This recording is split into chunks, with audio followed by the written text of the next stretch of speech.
Bubby, and we're turning to part 2 of our Rays of Hope Chanukah program. So allow me to begin by expressing gratitude to Tanya Chevron, our program coordinator, for holding the Uber envelope of this evening's programs, and Sally Thorne, our Zoom Shamash. And I want to thank our Tikkun Olam working group for sponsoring this event. Marianne Rev, Avril Orloff, Michal Fox, Tammy McCurry, Alexis Cullum-Creer. As Jews, we're called to be Or Lagoyim, a light to the nations, a people actively beaming the radiance all humans have the power to project. We're summoned to set an example, kindling kindness, spreading the light of peace, enlightening with wisdom, igniting joy. We're mandated to provide a glimpse of the world as we wish it could be for every child, and that every child has a right to expect it to be. Still, for all the nobility of our calling, we are profoundly human, so often preoccupied and self-absorbed, forgetting our mission. The gift of Hanukkah is that it offers 8 opportunities to refocus. Hanukkah teaches that just as the Maccabees rededicated the temple in Jerusalem after its lights were extinguished, we can reestablish ourselves as emissaries of light and conduits of light. The Maccabean Miracle was not purely supernatural. They fought their foes, cleaned up their sanctuary, hastened to produce more oil, and maintained faith.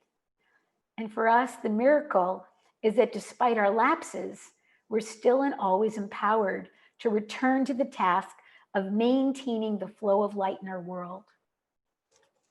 Our holidays are never just commemorations. They are always also a consciousness raising and a call to action. So we ask ourselves, what temple will we restore this year? What lamp will we relight?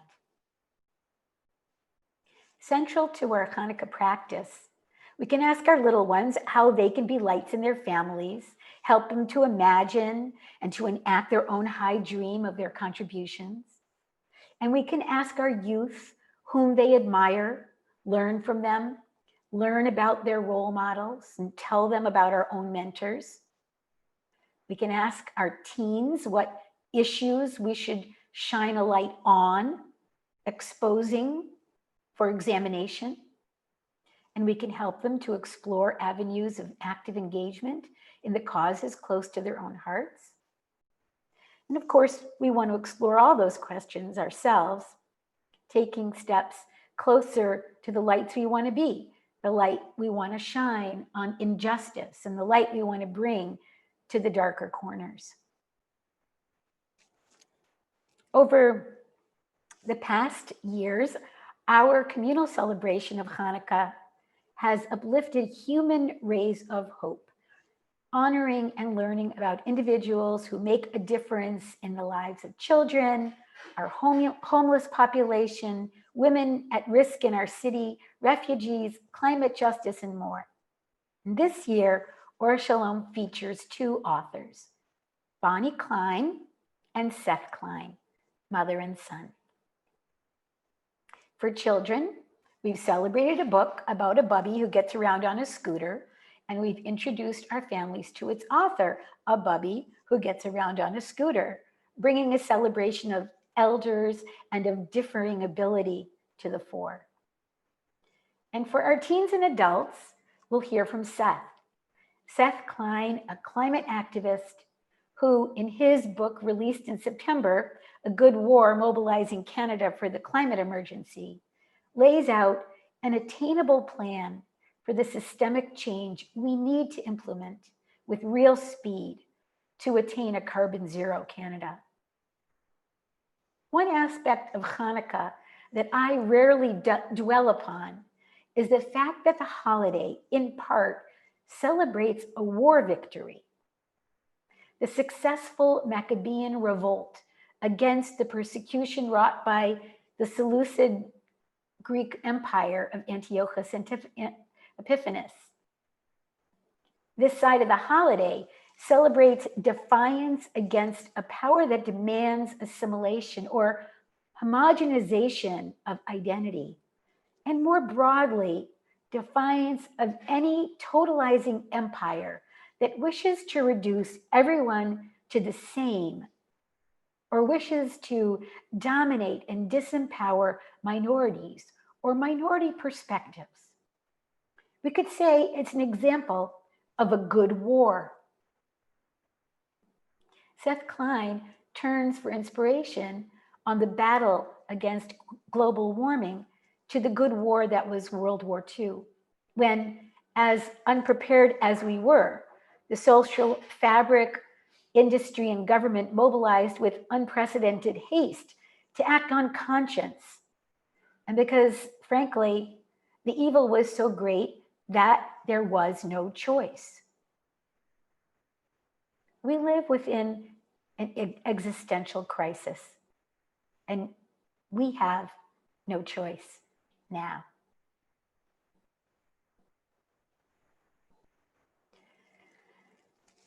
We bring Seth's thesis forward as at the heart of the Hanukkah celebration. He's teaching rededication of the sanctuary with a capital S. Jews no longer make pilgrimage to a brick and mortar temple. We believe that Gaia is God's temple and the cosmos, the sanctuary in dire need of cleansing and rededication.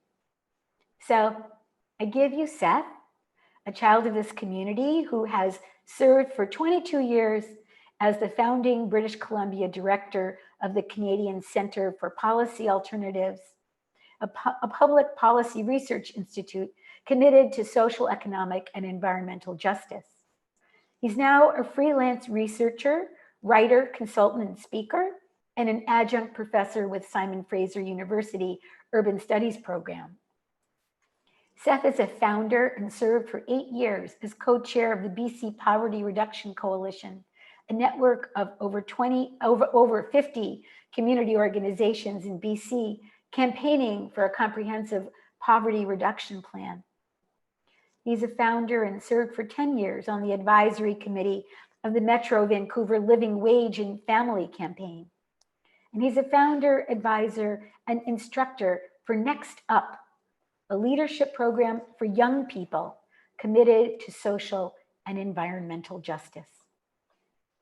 Seth has been listed by Vancouver Magazine as one of the 50 most powerful people in the city, a real Maccabee. Please note, as Seth speaks to us, you may find that you have questions for him. Please address your questions for Seth to Michal Fox. That's Michal Fox in the Zoom chat. Not to everyone, but to Michal. And later, she'll bring as many questions forward as we have time for. So let's bring the spotlight to Seth and offer him the floor. Thank you, Rabbi Hannah. So it's over to me. It's over to you. And I guess I've been asked to speak for 15 or 20 minutes, and then we'll jump into the questions. I just wanted to start by saying a good evening to everybody, and thank you for this invitation, and thank you for your interest in the book and this event, and happy Hanukkah. The fact that when I was first invited to join the book club, we were searching, it was a fluke, basically, that it landed on Hanukkah. That's the truth. But it's, it was some sort of divine intervention, clearly, because for all the reasons Rabbi Hannah said. As we mark this festival, I'm just happy to share some other stories and lessons from another historic, albeit more recent, successful struggle against tyranny. And like the story of Hanukkah, the book is a historic excavation that seeks to remind us of what we're capable of against the odds, I think, as you will see. I'm going to assume that most of you haven't read the book yet, and take some time to tell you a little bit about it before we open up for questions. Let me also start by saying that I assume, like most of you, I'm joining you with gratitude from the unceded territories of the Musqueam, Squamish, and Tsleil-Waututh nations. And I realize land acknowledgements for virtual events may be a little odd, but as I argue in the book, the recognition and assertion of Indigenous rights and title, I believe, is central to winning this existential threat. And I'm really pleased to hear that reconciliation has been one of the focal points of your book group. The chapter on Indigenous leadership in the climate mobilization in my book is actually one of my favorites, and I'll say a little bit more about that later. This is the book, by the way, A Good War, Mobilizing Canada for the Climate Emergency. I believe the book calls on us to adopt an entirely new and different approach to the climate crisis than the one that we've been pursuing. And it tries to walk this line between telling the truth about the severity of the crisis that we face, but also I actually hope and believe that you will find it an unusually hopeful book given the subject matter. And its original twist, as Hannah said, is that, as the title suggests, the book is structured entirely around lessons from the Second World War. Now, there's no small irony in me coming to this place, and like many of you, I'm sure, I too wrestle with this war analogy. My own political activism started as a teenager in the peace and disarmament movement in the 1980s. That's where I cut my political teeth. And as many of you know in this congregation, I am the child of Vietnam War resistors. My parents came to Canada when my mom was pregnant with me. That is how I happen to be Canadian. But I am now strongly of the view that climate breakdown requires a new mindset to mobilize all of society, galvanize our politics, and to fundamentally remake our economy. And here's why. I think we need a new approach, because what we have been doing in response to the climate crisis thus far for the last 20 to 30 years simply isn't working. If you look at Canada's greenhouse gas emissions going back for the last 20 years, what you basically see is a flat line. You know, it goes up and down a little bit year to year, but it's basically a flat line, meaning emissions are no longer climbing. That's the good news, but neither are they declining. Despite decades of calls to action, our emissions are simply not on a path to stave off a horrific future for our children and future generations. We have run out the clock with distracting debates about incremental changes, but where it matters most, actual greenhouse gas emissions, we've accomplished precious little. And so here we are, confronting this harrowing gap between what the science says we must do and what our politics seems prepared to entertain. You may be interested to know that I didn't actually start off planning to write a war story. My book project began as an exploration for how we can align our politics and economy in Canada with what the science says we must urgently do to address the climate emergency. And the book is that.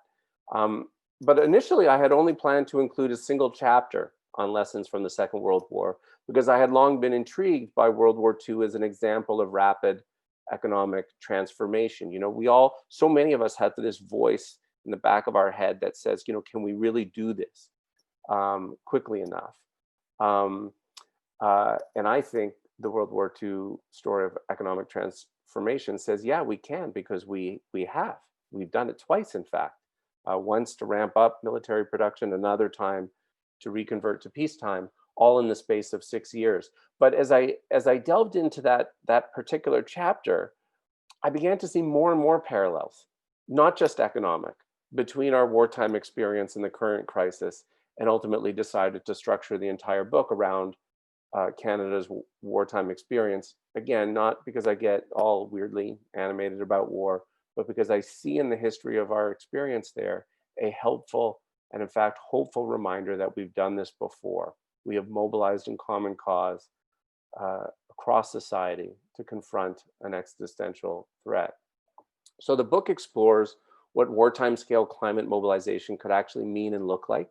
And each chapter jumps back and forth in time between stories of what Canada did during the war, mainly on the home front, and what we now face. And in these comparisons, it answers questions like, how has public opinion rallied to support mobilization during the war? How might it be galvanized again? What was the role of government, the news media, arts and culture? How was social solidarity secured across class and race and gender?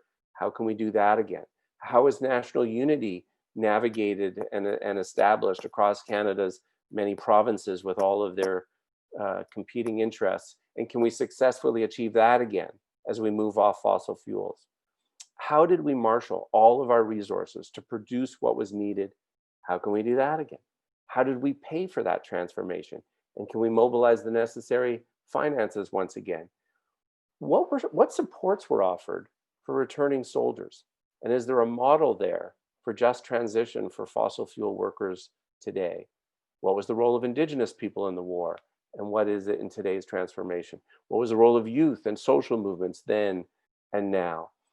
Importantly, as we know as Jews, what are the war's cautionary tales? The warnings of things that brought us shame, the internments, the squashing of civil rights, the poisoning of Indigenous lands, and perhaps most apt to the current crisis, the response to refugees. So those things that we do not wish to repeat. And running through it all, what sort of political leadership do we require to see us through challenges like this? Ever since I released the book in September, I've frequently been asked in interviews, so how do you know when a government is actually in emergency mode? Like, how do you know when they get it? And so I've come up with these 4 markers for when you know that a government has actually shifted to emergency mode. And here's what they are. Number 1, it spends what it takes to win. Number 2, it creates new economic institutions to get the job done. Number 3, it shifts from voluntary and incentive-based policies to mandatory measures as needed. And number 4, it tells the truth. It tells the truth about the severity of the crisis and communicates a sense of urgency about the measures necessary to combat it. And when you think about those 4 markers, during the Second World War, the Canadian government did all of those things in spades. But likewise, in response to the pandemic, it strikes me that the Trudeau government also passes all 4 of those markers. You know, we can quibble about the timing and degree of some of them, but they are clearly working on hitting all 4 markers. But with respect to the climate emergency, thus far at least, none of our current federal and provincial governments hit any of those markers. So I want to just take a little bit of time to explore each of those 4 indicators or markers with you, along with a few other key lessons, particularly ones that I know your book group was particularly interested in.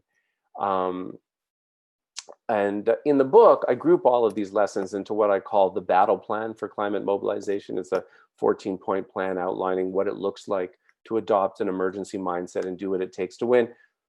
Don't worry, I'm not going to go through all 14 points. That would take too long, but I want to highlight a few.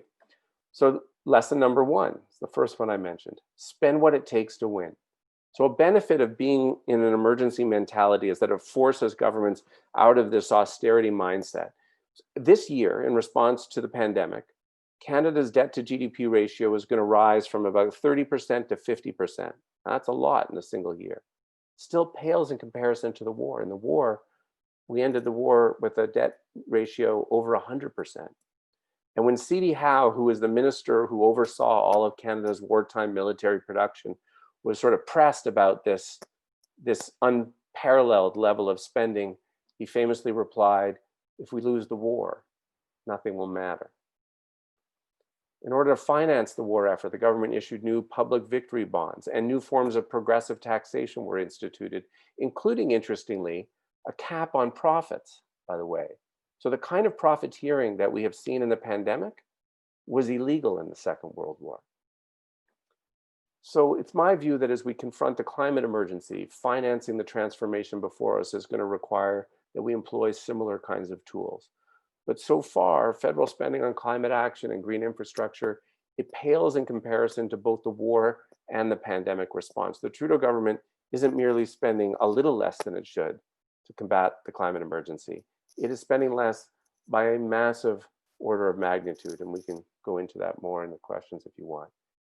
Second lesson, embrace economic planning and create the economic institutions needed to get the job done. So during World War II, starting from a base of virtually nothing, the Canadian economy and its labor force pumped out a volume of military equipment that is simply jaw-dropping.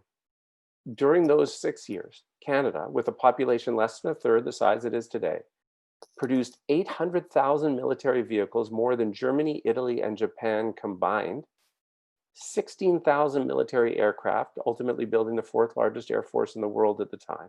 And here in our province, where we seem unable to build a single BC ferry anymore, we produced over 300 ships, again, from a base of virtually nothing. Remarkably, the Canadian government, under the leadership of Howe, the guy I just mentioned, established 28 crown corporations to meet the supply and munitions requirements of the war effort. Howe was sort of seized with the task. He was happy to give contracts to the private sector, but he was in a hurry. And any time the private sector couldn't quickly do what needed doing, he created another crown corporation.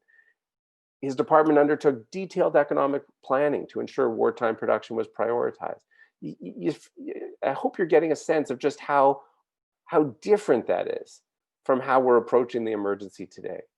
In the pandemic, though, it's interesting. We have witnessed the federal government creating audacious new economic programs, pivoting quickly, creating things like the CERB and the wage subsidy with a speed that few people would have predicted 10 months ago. I wouldn't have. But in response to the climate emergency, we've seen nothing of this sort.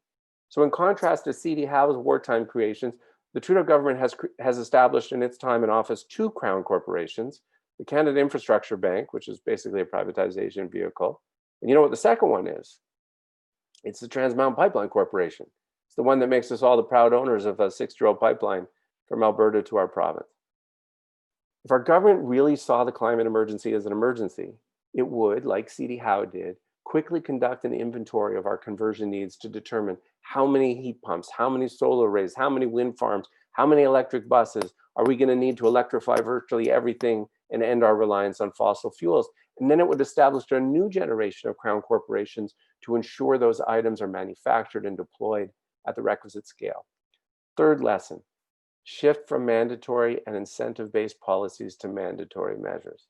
So as I explained earlier, for the last 20 years, Canada's emissions have only flatlined.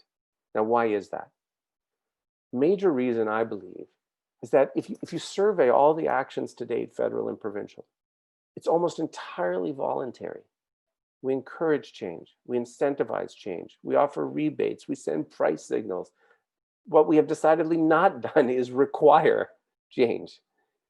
That's not what you do in an emergency. If we're going to meet our greenhouse gas targets as set out in the Intergovernmental Panel on Climate Change, we need to set clear near-term dates by which certain things will be required.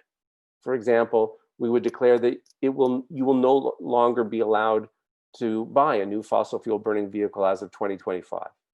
Or we would mandate that all new buildings will not be permitted to use natural gas or other fossil fuels for heating as of next year. Or we would simply ban advertising by fossil fuel vehicles, right? That's how you make clear that this is serious. Fourth lesson, rally the public at every turn.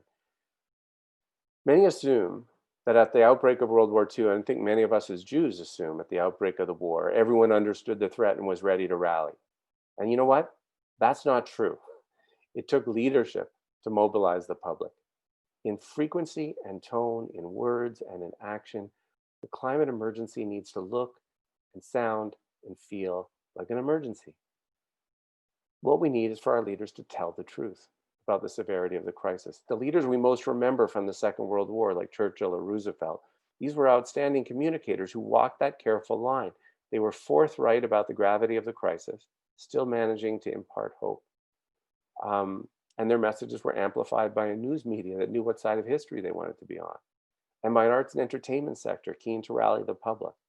Similarly, we've all just lived through this with the pandemic, right? Where our governments have modeled, this is what emergency communications actually looks and sounds like, right? But in the climate emergency, none of this consistency and coherence has been present. when our governments don't act as if the situation is an emergency, or worse, when they send contradictory messages by approving new fossil fuel infrastructure, like LNG or Trans Mountain Pipeline, they're effectively communicating to the public that it's not an emergency. Lesson 5, inequality is toxic to social solidarity and mass mobilization. Much of my book deals with the connections between climate action and inequality, and it argues for why these links are central to winning. A successful mobilization requires that people make common cause across class and race and gender, and the public has to have confidence that sacrifices are being made by everyone. During the First World War, inequality undermined social solidarity. It undermined recruitment. So consequently, at the outset of the Second World War, the government took really quite bold steps to lessen inequality, to limit excess profits, as I mentioned. Those kinds of measures are going to be needed again if we're going to get everyone on the bus. And also polling that I conducted as part of my book research points to the fact that when you ask people about both bold climate actions and tackling inequality, the support for bold climate action doesn't go down, it goes through the roof. It's more popular than any political party. Lesson number 6, and here I come back to the other topic your book group is dealing with. Indigenous leadership, title, and rights are central to winning. So I want to share a story about a World War II vet with you. So one morning as I was writing, actually I'd kicked my parents out of their home on the Sunshine Coast. I was writing on the Sunshine Coast. And a news item comes across the CBC radio about the death of Louis Levi Oakes, the last of the Mohawk code talkers from the community of Akwesasne. So interestingly, it had been important at the beginning of World War II for Canada to independently declare war from Britain, like separately from Britain. But in the same way, the Iroquois Confederacy, of which the Mohawk are members, also independently declared war on Germany, something people may not know. And that resulted in many Mohawk men enlisting. Now, Oakes died at age 94 last year. And the code talkers, of which he was one, were these Indigenous soldiers who were tasked with using their own languages to communicate secret military information among the Allied forces. In news reports after Oakes' death, his daughter revealed that astonishingly, Oakes hadn't told his own family what he did during the war for 7 decades, having been sworn to secrecy. Only in his late 80s, when stories of the code talkers were made more public, did he finally reveal what he had done. Then he gets a Congressional Silver Medal and a special honors from the House of Commons and the Assembly of First Nations. He was one of 17 code talkers from Akwesasne, but there were hundreds of others from Indigenous nations across North America. As the war was unfolding, the secret codes employed by the Allies kept getting broken by the Nazis and the Japanese forces. And then the US Marines discovered that enemy forces were unable to crack Navajo. And ultimately, 33 Indigenous languages were used by various branches of the Allied forces, including a number from Canada, such as Mohawk and Cree and Tlingit and Ojibwe. But as I learned this, it struck me that there is in this piece of wartime history a tragic irony. Our two countries have spent generations trying to erase Indigenous languages from the earth, literally beating them out of children in residential schools, only to then discover that these languages were the unbreakable code. That's what they were dubbed in the war, credited as having been vital to victory in certain battles, particularly in the Pacific. And then as we fast forward to today, the same can be said about Indigenous rights and title, which similarly our two countries have spent generations systematically abusing and violating. And yet, as our mainstream politics dithers and dodges on meaningful and coherent climate action, over and over and over again, it is the assertion of Indigenous rights and title that's coming to our rescue, buying us time, slowing and blocking new fossil fuel projects until our larger politics comes into alignment with what the science says we have to do. And a final lesson. This time, refugee rights can't be sacrificed. This time, we have to make right one of the most shameful chapters of Canada's Second World War legacy, and that was the response to refugees. As most of you know, and it was vividly documented in the book, None is Too Many, Before, during, and after the war, Canada refused to open its doors to Jews fleeing persecution from Nazi-occupied Europe.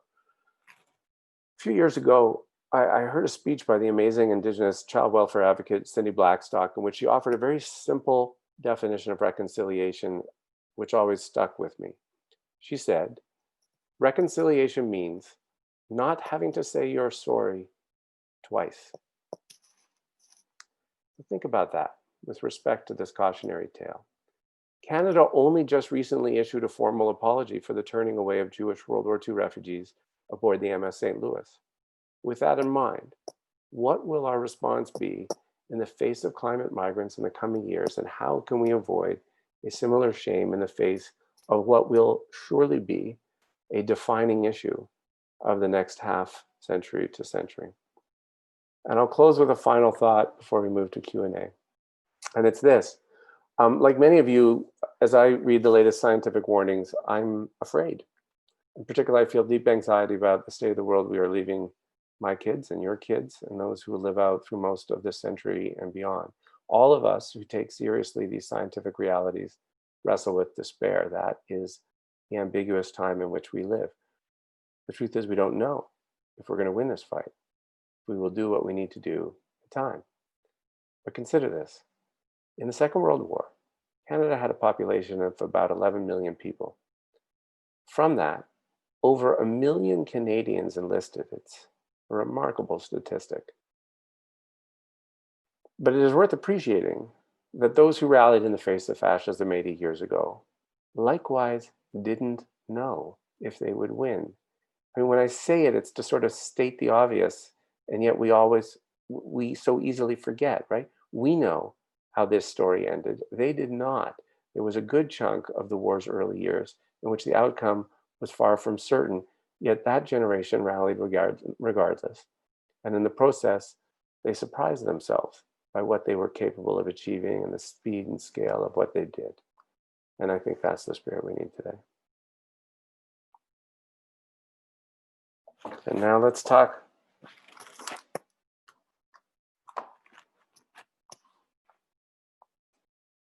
Hi, Michal. Thank you so much, Seth. It's sobering to acknowledge the threat, and indeed we are afraid. And also profoundly inspiring to hear the hope that you offer, even not knowing the outcome. It's not too late to make sacrifices, to act, to ignite the flame that will spread the blueprint of the attainable plan that you put forward. And personally, I'm particularly moved by what you say about the Indigenous languages and, of course, about refugee rights. But I'd like to open to community questions, and these will be moderated by Michal Fox, representing the Tikkun Olam Working Group and Book Club. And Michal will pick up moderation of our evening at this point and see us through to our close. So thank you all for participating. And please direct your questions for Seth to Michal in the chat. Michal. So Hanukkah Sameach. Here is our first our questions, and I want to say you can keep them coming as we go. So you just mentioned that the issue of refugees, and we have been active in the past year in settling boat people from Tibetans to Syrians. You said that we should be ready for them. Can you talk about what that preparation would look like? Well, a big chunk of it is the conversation that we have to have with each other. I mean, that's why I try to elevate it in the book. I think the only way you avoid it is by talking about it, by going eyes wide open into it. I also tried to tell a few other stories in the book.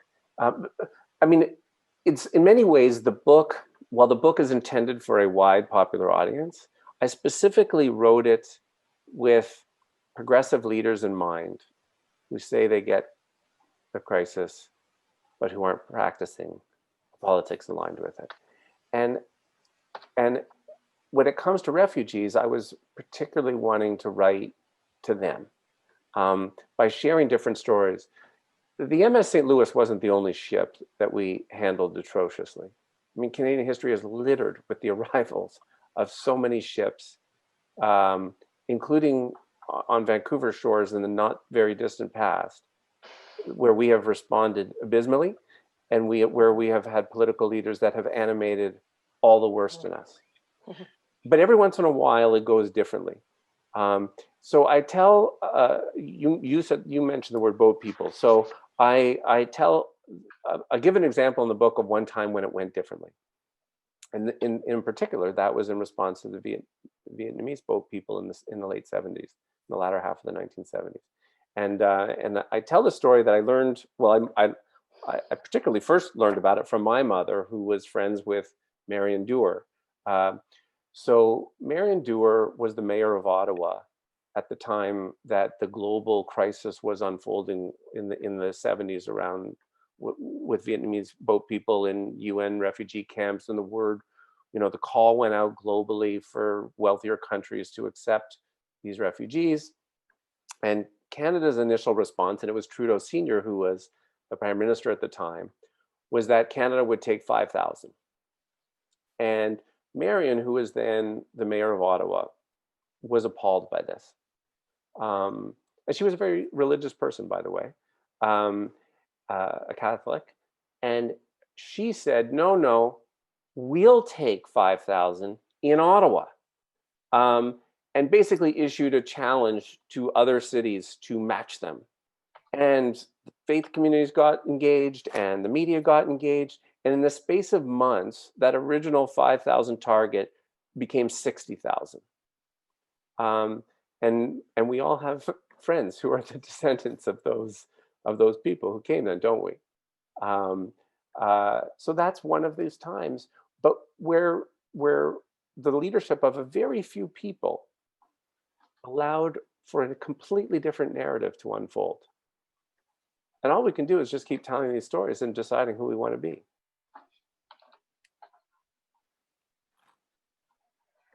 Another question for you.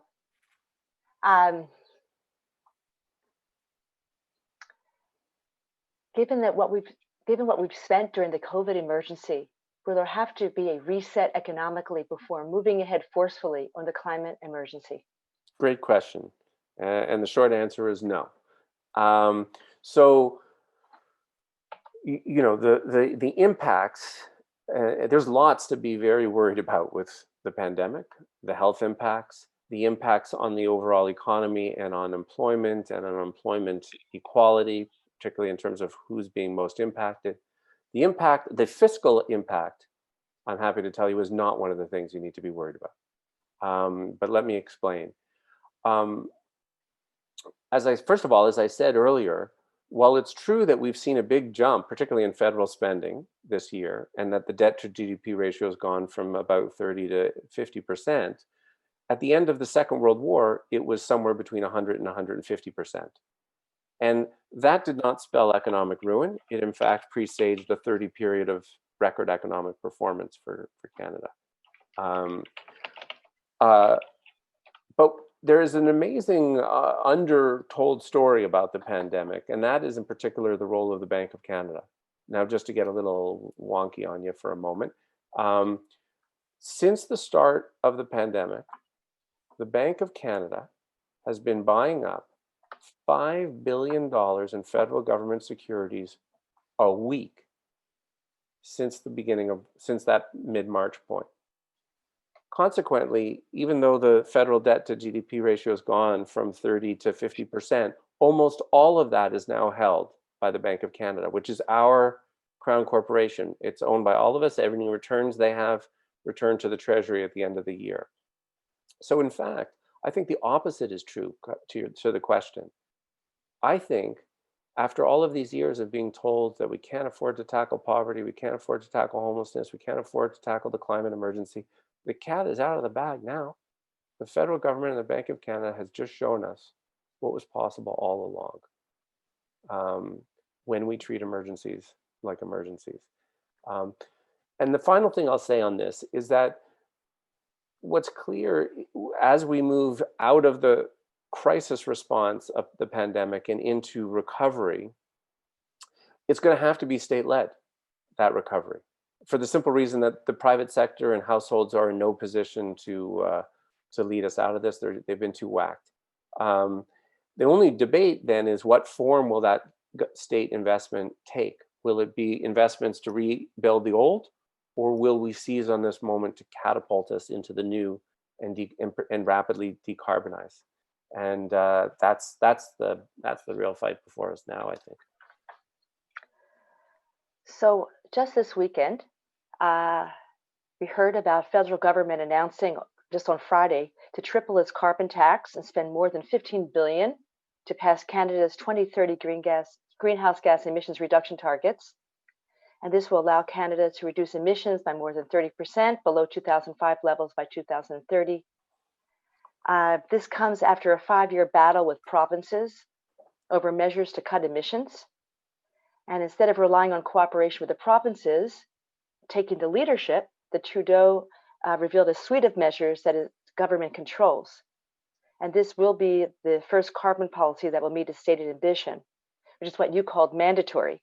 Mm-hmm. This new spending will include $1.5 billion fund to increase production and the use of low carbon fuel like hydrogen, renewable natural gas, and diesel, $6.1 billion for retrofits to residential, community and commercial buildings, $964 million to modernize the electrical grid, and $300 million to help remote Indigenous communities to transition to diesel fuel. I want to know, a questioner wants to know what you think of these new measures. Are they enough? How do you feel about where do you think the leadership should be coming? The provinces, the federal government, or from tribal leaders?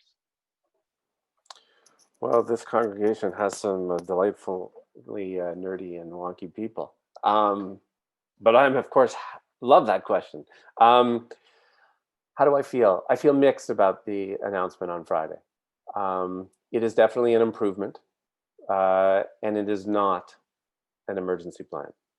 Again, I see these things now always through the lens of my 4 markers: spend what it takes to win, create new economic institutions, move to mandatory, and tell the truth. Does where they're going on this stuff improve the 3rd marker a little bit? Yes, it does. It misses still on all the others. It particularly misses still on the last, because we're in this dissonant moment where they recommit on climate at the same time as they double down on fossil fuel expansion and infrastructure. So that's what I mean. That's not telling the truth. That's just confusing. On the spending side, you know, the banner headline out of Friday was $15 billion in spending. Well, it's $15 billion spread over 3 to 10 years. What we actually need to be spending, and actually what Biden was proposing to spend, is about 2% of GDP. So quite a lot less than what we've had to do in the pandemic. About 2% of GDP in Canada is about $50 billion a year, not 15 spread over 3 to 10 years. So they don't hit that marker.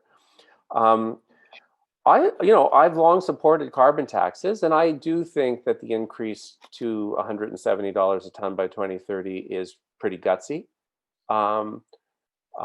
Do I think that those price signals at that rate, which is to say increasing by $15 a year starting in 2023, will do what it takes? No, I do not. That's one of the points I'm making in the book. If we think that price signals are going to accomplish what we need to accomplish, we're fried. And it only gets us to a 2030. You know, they're mildly exceeding the 2030 target that Harper brought in. It's still nowhere close to aligned with what the IPCC says we need to do by its own admission. I mean, if you look in the chart in the plan on Friday, they're talking about a marginal improvement over the Harper 2030 target. And I guess the last thing I would say on this is, I guess the regret that I have is that while I do think the carbon tax piece of it's gutsy, 2 things. One, I actually like carbon taxes as much as anything as a revenue source to help get the job done, like to spend the money on climate action. They don't do any of that, right? It all gets recycled in rebate checks. Whereas I think it makes more sense to use about half of it for rebate checks for lower income households only. But mostly, we know how this story goes. We've been watching the same story for the last 5 years. So now carbon taxes are going to suck up all the oxygen for the next number of years, instead of having a discussion about what climate emergency actually looks like. Seth, it seems that one reason for inaction, at least in Canada, is the feeling that efforts here mean little at the global scale. This contrasts to World War II, where Canada had stronger ties to a global power in Britain, and so Canada's efforts were magnified by that connection. How can we act when it seems like there is so much inaction around the world? Excellent question. I'm glad this came up, because I think that question also lives in the heads of all Canadians, right? What does it matter if little old us does this in the global scheme of things? So I want to say a few things on that point. Number one is, while it's true that larger population places like the United States and China and India and Europe have more emissions than Canada does, Canada's per capita emissions are the highest in the world. And secondly, those emission numbers don't capture what we extract and export. All the fossil fuels, all the gas, all of the bitumen that we ship somewhere else, because that gets combusted and counts towards somebody else's emissions. But we're the peddlers of this stuff. So we have to get our own house in order. It's true that we need a global effort. All wars are won with allies. It is also true, by the way, we often have a bit of a Canadian conceit that, oh, well, if we are only managing to flatline our emissions, surely nobody's doing better. Well, actually, a lot of places are doing a lot better. So we have a pretty awful record from the last decade compared to a lot of places. But the last thing I want to say, in all of my answers, I become someone's weird caricature uncle going back to the war with everything. So back in the war,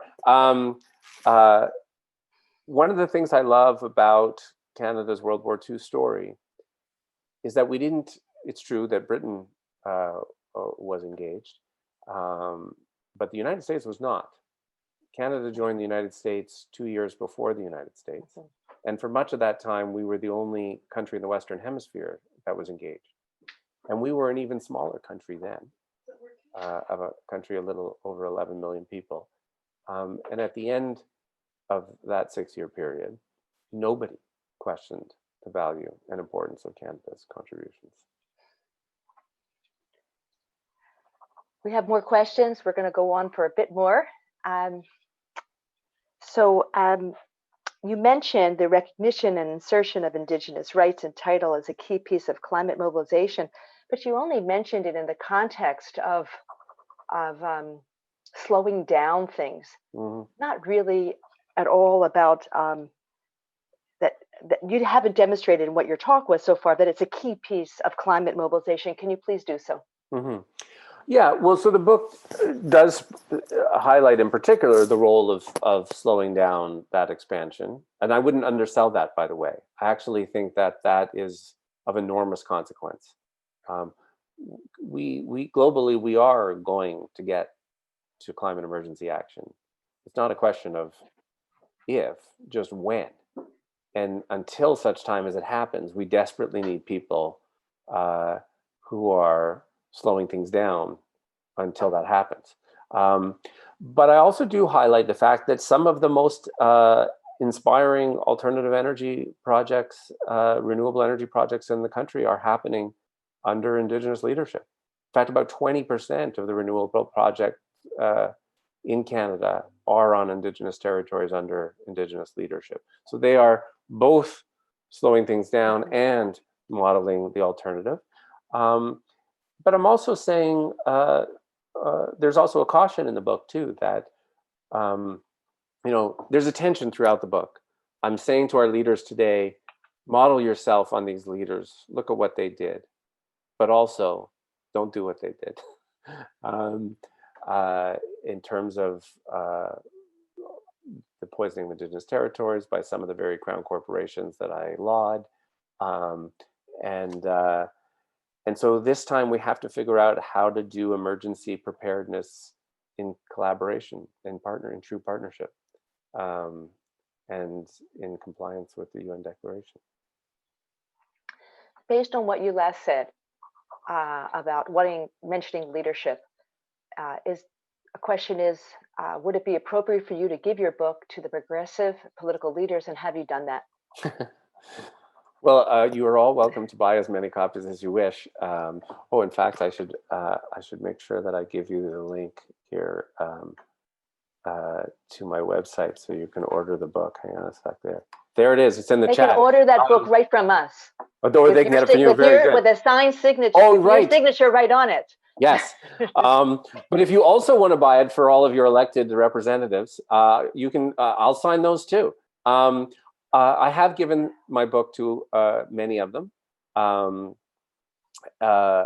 and I've started to give some briefings about the book to elected leaders.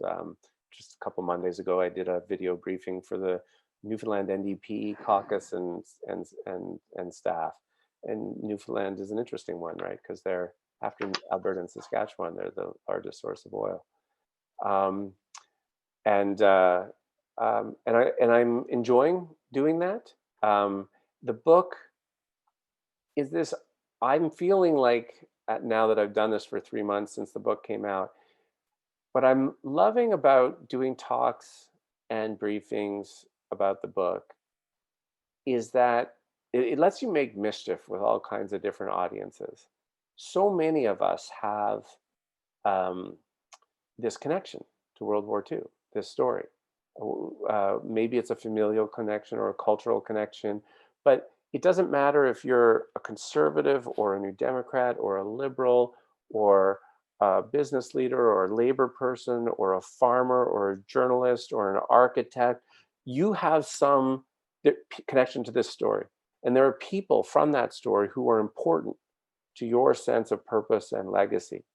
And the book is trying to say to all of those people, and I'm doing this with different audiences, these people who were important to you, this is what they did then, the last time we faced an emergency. Who do you want to be today? Because we're there again. And I'm cognizant that, every time Justin Trudeau gives a press conference in the lobby of the House of Commons, there's this giant painting of Mackenzie King looking over his right shoulder. So yeah, that's a long-winded way of saying, yes, I'm using it to engage with elected leaders, and I hope you will too. So this will be our final question, but I want to say that there have been many, many questions. So there's a lot of interest in what you've said tonight and what you're talking about with us. This last question is going to be instructive to us as a community and as citizens here in Canada. What do you advise climate action organizations, individuals, religious groups do to aim for now at this time?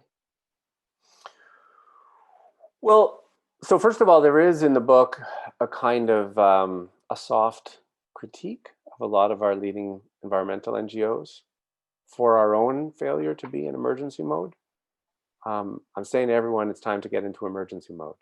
We have not been there, and we've run out the clock. And it's time for all of us to substantially increase our level of ambition. So I'm saying that both to elected leaders and to those of us who engage with them, that we just need to raise the bar. This in some ways is really, the book also has this critique running through it of neoliberalism and the legacy of 40 years of neoliberalism. But really, to my mind, the sapping, the most insidious legacy of 40 years of neoliberalism isn't the spending cuts and the tax cuts and the deregulation, the privatization and the rest of it. It is the sapping of our sense of ambition and the sapping of our belief in our ability to do grand things together. And all of us, the zombies of those ideas are hard to kill. And they live in all of us. They live in not just in right-wing political parties, but in left-wing political parties. They live in environmental NGOs. And we just need to shake that out of ourselves to refine that level of ambition. This 10 years is it. So a lot of us are going to be thinking about how to be bolder about that. For some people, it's going to involve not just protest, but civil disobedience. And maybe I'll close with this, if I may, if that was the last question. And it's the question for all of us in these next 10 years. I think all of us, it's actually where I end the book, so maybe I shouldn't blow my punchline, but I'm going to do it anyway. I think all of us who have an interest in this kind of history, and I think everyone on this call has a particular interest in World War II history, but any kind of major historical pivotal event, we read books and we watch movies, and then when we go to bed at night, put the book down, there's a question that's in our head. And the question is, what would I have done if I had lived then and there? Right? Would I have been a partisan? Would I have fought back? Would I have enlisted? But the answer to that question is actually no real mystery right now, because our children are once again under threat, and a civilizational threat is at our doorstep. So the answer to that question is whatever each of us is ready to do now. Thank you. I want to thank you so much for providing us with a comprehensive and enlightening talk and responding to just some of our questions. We know that there is so much more to discuss about Seth's book and all that we can do as individuals and as a community and as a world citizens to mobilize Canada for the climate emergency that we are in. We, as the Tikkun Olam Working Group, are therefore going to discuss Seth's book, A Good War, at our next book club meeting scheduled for Sunday, January 10th at 7:30. Rabbi Hannah is holding it up, and we'll be doing this on the Zoom platform. I want to mention the format so it doesn't feel overwhelming. It is a book club. We will be breaking up into small groups of 4 to 6 people to discuss themes from the book, and you'll be guided with suggested questions to guide the conversation. Please see the Or Shalom website on how to find Seth's book from libraries and ebook forms and audiobooks, and including purchasing a signed copy of the book, which we can get into your hands if you live in the Vancouver metropolitan area starting tomorrow. We're going to end this fabulous evening with all of us singing the Hanukkah dance song. It's written by Woody Guthrie and performed by Nefesh Mountain. Tanya, can you please now share the YouTube? And we'll also be sharing the lyrics in the chat as well. And after the song concludes, which we hope that everyone will sing, we're going to end tonight's Hanukkah celebration. So Erev Tov, Chag Sameach, ready to go. And thank you, Michal, for fielding our questions. 1, 2, 3.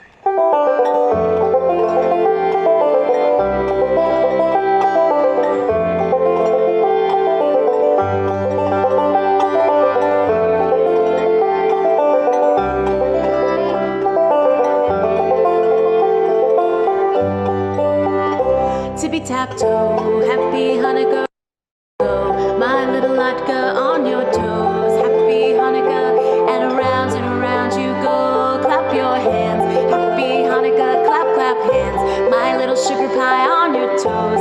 Happy Hanukkah, and around you go.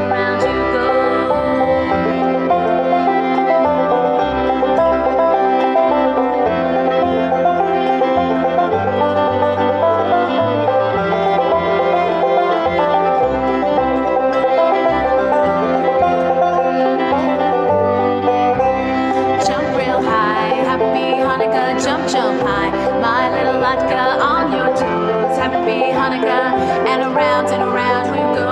Run real fast, happy Hanukkah, run, my little sugar pie.